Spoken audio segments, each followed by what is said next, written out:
Hi hello ನಮಸ್ಕಾರ ಸ್ನೇಹಿತರೆ, ಇವತ್ತಿನ ಸಂಚಿಕೆಯಲ್ಲಿ ಏನಾಗ್ತದೆ ಅನ್ನೋದನ್ನು ಕ್ವಿಕ್ಕಾಗಿ ನೋಡ್ಕೊಂಡು ಬರೋಣ ಬನ್ನಿ.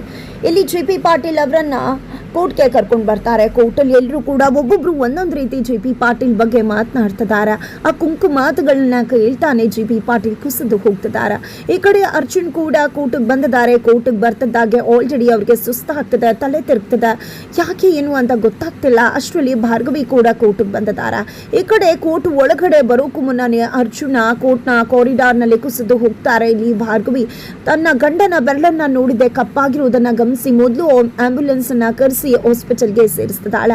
ಇತ್ತ ಕಡೆ ಜೆ.ಪಿ. ಪಾಟೀಲ್ ಕಟಕಡೆ ಮೇಲೆ ನಿಂತ್ಕೋತಿದ್ದಾರ್ಗೆ ಆರ್ಕೆ ಬಂದು, ಈ ಜೆ.ಪಿ. ಪಾಟೀಲ್ ಎಂತ ದೊಡ್ಡ ಲಾಯರ್, ಆದ್ರೆ ಇವರೇ ಎಂತ ಕೆಲಸ ಮಾಡಿದ್ದಾರೆ, ಇಲ್ಲಿ ಕ್ರಿಮಿನಲ್ ಲಾಯರ್ ಆಗಿ ಇತ್ಕೊಂಡು ಹೊರಗಡೆ ಗಂಗಾ ಆಗಿ ಏನೆಲ್ಲ ತಪ್ಪು ಮಾಡಿದ್ದಾರೆ, ಎಷ್ಟು ಜನಗಳ ಜೀವ ಹೋಗಿದೆ, ಎಷ್ಟು ಜನಗಳ ಜೀವದ ಜೊತೆ ಆಟ ಆಡಿದ್ದಾರೆ, ನಿಜಕ್ಕೂ ಕೂಡ ಇವರು ಮಾಡಿರ್ತಕ್ಕಂಥ ಅಪರಾಧಕ್ಕೆ ದೊಡ್ಡ ಶಿಕ್ಷೆಯನ್ನೇ, ಕಠಿಣ ಶಿಕ್ಷೆಯನ್ನೇ ಕೊಡಬೇಕು ಅಂತ ಹೇಳಿ ಒಂದಷ್ಟು ಸೆಕ್ಷನ್ಸ್ಗಳನ್ನ ಹಾಕೋದ್ರ ಮುಖಾಂತರ ಜಡ್ಜ್ ಮುಂದೆ ತಮ್ಮ ವಾದವನ್ನ ಮುಂದಿಡ್ತಿದ್ದಾರೆ. ಇತ್ತ ಕಡೆ ಜಡ್ಜ್ ಕೂಡ, ಏನ್ರಿ ಜೆ.ಪಿ. ಅವರೇ, ಇಷ್ಟುವರೆಗೂ ನಿಮ್ಮನ್ನ ಇಲ್ಲಿ ವಾದ ಮಾಡೋದನ್ನ ನೋಡಿದೆ, ನೀವೇ ಅಪರಾಧಿಯಾಗಿ ಬಂದು ನಿಂತಿದ್ರಲ್ಲ, ನಿಜಕ್ಕೂ ಏನು ಹೇಳಬೇಕು ಗೊತ್ತಾಗ್ತಿಲ್ಲ, ಜೊತೆಗೆ ನೀವೇ ಗಂಗಾ ಅಂತ ಸ್ಟೇಟ್ಮೆಂಟ್ ಅನ್ನ ಕೂಡ ಕೊಟ್ಟಿದ್ರಲ್ಲ, ಇನ್ನೇನಿದೆ ವಾದ ಮಾಡಲಿಕ್ಕೆ, ನಿಮ್ಮ ಕಡೆ ಲಾಯರ್ ಇಲ್ವಾ ಅಂತೆಲ್ಲ ಕೇಳ್ತಿದ್ದಾರೆ.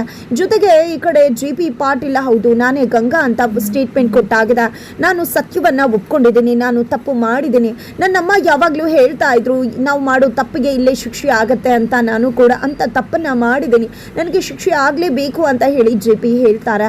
ಅಷ್ಟರಲ್ಲಿ ಇಲ್ಲಿ ಗಾಯತ್ರಿ ದೇವಿ ಲಾಯರ್ ಬಂದದ್ದ ಇನ್ನೇನು ಜಡ್ಜ್ಮೆಂಟ್ ಬರೆಯೋಕೆ ಹೋಗ್ತಿರ್ತಾರೆ ಜಡ್ಜ್. ಅಷ್ಟರಲ್ಲಿ ಬಂದು ಜೆ.ಪಿ. ತಾನೇ ಗಂಗಾ ಅಂತೇನೋ ಒಪ್ಕೊಂಡ್ರು, ಆದರೆ ಅದನ್ನು ಒತ್ತಾಯಕ್ಕೆ ಒಪ್ಕೊಂಡ್ರ ಅಥವಾ ಬೇರೆ ನಿಜವಾಗ್ಲೂ ಕೂಡ ತಾನೇ ತಪ್ಪು ಮಾಡಿದ್ದು ಅಂತ ಮನವರಿಕೆ ಹಾಕಿ ಒಪ್ಕೊಂಡ್ರ, ಹೇಳಿ ಜೆ.ಪಿ. ಅವರೇ, ಒತ್ತಾಯ ಮಾಡಿ ಏನಾದರೂ ಒಪ್ಸಿದ್ರಾ ನಿಮ್ಮನ್ನ ಅಂತ ಹೇಳಿ ಕೇಳ್ತಿದ್ದಾಗನೇ ಜೆ.ಪಿ. ಅದಕ್ಕೆ ಉತ್ತರ ಕೊಡೋದಕ್ಕೆ ಹಿಂಜರಿತಿದ್ದಾರೆ. ಈ ಕಡೆ ಶಕ್ತಿ ಮತ್ತು ಗಾಯತ್ರಿ ದೇವಿಗೆ ಭಯ ಶುರುವಾಗಿದೆ. ಏನಿದು, ತಾನೇ ಗಂಗಾ ಅಂತ ಸ್ಟೇಟ್ಮೆಂಟ್ ಕೊಟ್ಟಿದ್ದೀನಿ ಅಂತ ಜೆ.ಪಿ. ಹೇಳಿದ್ಮೇಲೆ ಜಡ್ಜ್ಮೆಂಟ್ ಕೊಡೋಕೆ ಜಡ್ಜ್ ಮುಂದಾದ ಮೇಲೆ ಯಾಕೆ ಈ ರೀತಿ ಪ್ರಶ್ನೆ ಮಾಡ್ತಿದ್ದಾರೆ ಅಂತ, ಹಾಗಾಗಿ ತಮಗೆ ಉಲ್ಟಾ ಹೊಡೆದ್ಬಿಟ್ರ ಅಂತ ಭಯ ಆಗ್ತದೆ ಅವರಿಬ್ಬರಿಗೂ ಕೂಡ.